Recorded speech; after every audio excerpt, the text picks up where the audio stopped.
Us gamers aren't stupid. We understand that development and distribution of video games is a business. We understand that wages have to be paid, shareholders need their fourth jet ski, and politicians need to be lobbied and paid off with really expensive prostitutes. Unfortunately, publishers can sometimes go too far, squeezing every penny they can out of its customers in the most devious and morally bankrupt ways possible. This is Twisted Bad Gaming's 9 video games that are greedy, greedy bastards. Admittedly, this wasn't terrible compared to the others on this list, but it was just weird enough that we had to include it. The 6th edition of the Deus Ex series held so much promise as it was in the capable hands of Square Enix, but before the game was even released, those greedy bastards set up something, well, strange. Square Enix decided to create something called Augment Your Pre-Order, which basically increased pre-order perks based on how many people had thrown their money in, and the game held your run-of-the-mill skullduggery as well.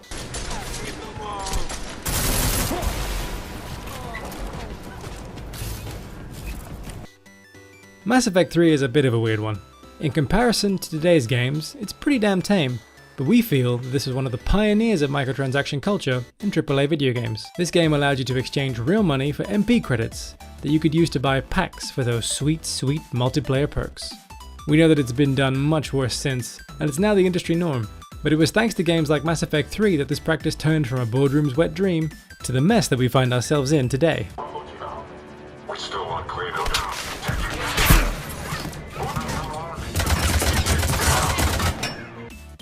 Okay, this one may carry a personal gripe for me, hence its inclusion in the list. Upon release, the renown system worked well. Play the game, earn renown, purchase operators. Simple. However, when the second wave of operators was released and 25,000 renown was required to unlock them, then Rainbow Six crossed the greed line.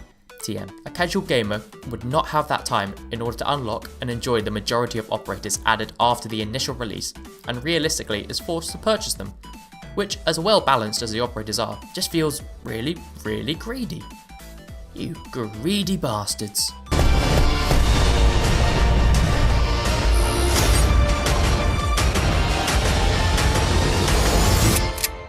When Turtle Rock announced a new online cooperative shooter, the internet nearly lost its goddamn mind. But when Evolve was released, the buzz turned into a more annoying, high-pitched whine. The concept of the game was well received, and put a team of players up against a lone player who controlled a monster. When people started looking into the different bundles, however, Evolve began its own transformation into a greedy bastard. The standard edition sold for around £45, that's $60, getting you 12 human hunters and 3 monsters.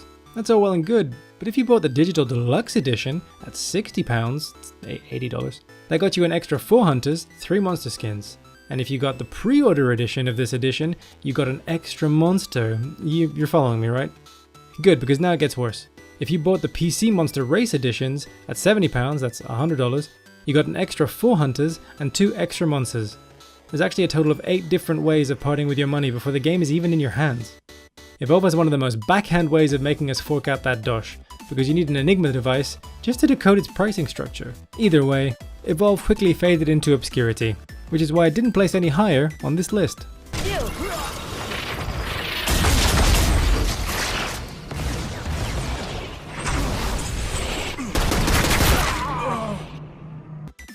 Take-Two Interactive have been very clever and have managed to hide in the shadow of the quality of Rockstar's development process. However, we see you, Take-Two Interactive, you greedy little bastards. The aptly named Shark cards were introduced into GTA's much revered and still dominating Grand Theft Auto Online. The cards allow you to spend real money in order to get in-game currency, which gives players freedom to treat themselves to apartments, vehicles, weapons, bases, and much more. Now, although there are a few positives with this model, the player at least knows what they're buying, they are by no means shoved down your throat, and there's still a full single-player campaign and lots of content to be enjoyed included in the base copy of the game, with a consistent stream of free updates. However, GTA earns its spot on this list, as getting stuff in GTA can legitimately be a massive grind. Matchmaking has always been and still is awful, and you can spend about 50% of a good GTA session staring down at the loading screen like some omnipresent observer of literally fuck all. After all the money that's made from game sales and shark cards, it would be nice to see a bit of that put towards fixing and improving, but instead, we can't help feel that all the resources go into creating more material fodder for us to empty out our wallets in order to keep up. You greedy, greedy bastards. We at Twisted Bad Towers have sunk more than our fair share of time into the Destiny series, and while it definitely has plenty of merits, it's fair to say that it's been a bit of a bumpy road for the creators of the acclaimed Halo series. The first Destiny was released in what was considered an unfinished state, with less depth than a deep-sea diver in a paddling pool. The game required around £60 of DLC purchases for players to even really get a piece of Bungie's original vision. This is on top of paying £50 for the game. Although Destiny 2 released in a more polished state, it too has been met with some criticism around its in-game currency loot-based system, and more recent controversy around keeping features that were present in the first game locked behind DLC paywalls. Sorry Destiny, we do love you, but you ain't half one greedy bastard.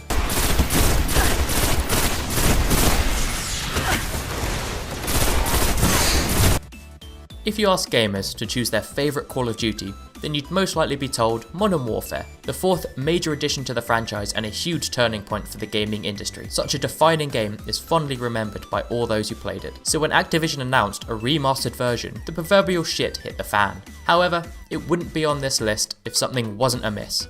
And this time, Activision went a more creative route by essentially holding the remaster to ransom by attaching it to the newly released Infinite Warfare. Activision sold the Modern Warfare remaster only in a bundle with the full price Infinite Warfare, so to buy one of the best games in the franchise, you must splash out some extra cash for one of the worst games in the franchise. I feel Activision knew Infinite Warfare wasn't their best COD by this strategy alone, so that adds even more reason to roll up the newspaper, give them a big old whack on the snout, and go bad Activision. Bad.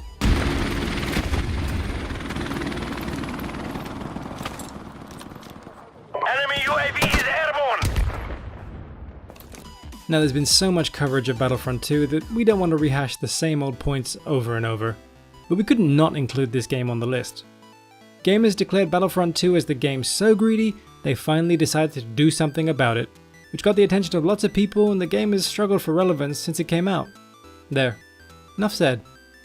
We do, however, feel that EA has made a game that, somehow, is even greedier than this mess. FIFA's longevity speaks volume for its audience. Having an annual release of the same game since 1994 in its own way is pretty damn greedy. It's fair to say that FIFA is an absolute juggernaut in the gaming space. However, since the introduction of Ultimate Team in FIFA 09, EA Sports have really amped up the level of greed applied. Since the release of Ultimate Team, we have seen the demise in innovating and exciting new game modes every few years. Instead, we're given more legendary players, flashier pack animations, and nearly zero innovation in anything that's not related to Ultimate Team. Gamers might have flipped when EA destroyed Star Wars with Battlefront 2, but we seem to have ignored the most abusive and destructive monetization that's completely bastardized the crowning jewel of sports simulation games. That, coupled with they've been getting away with it for almost a decade, just makes EA Sports the greediest bastard of them all. Wear your crown of shame, FIFA.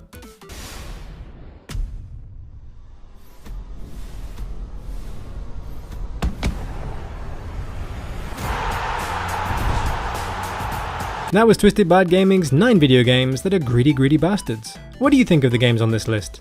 Are there any games that we've missed out? Let us know in the comments below, and keep it locked to Twisted Bard Gaming for a whole bunch more stuff like this.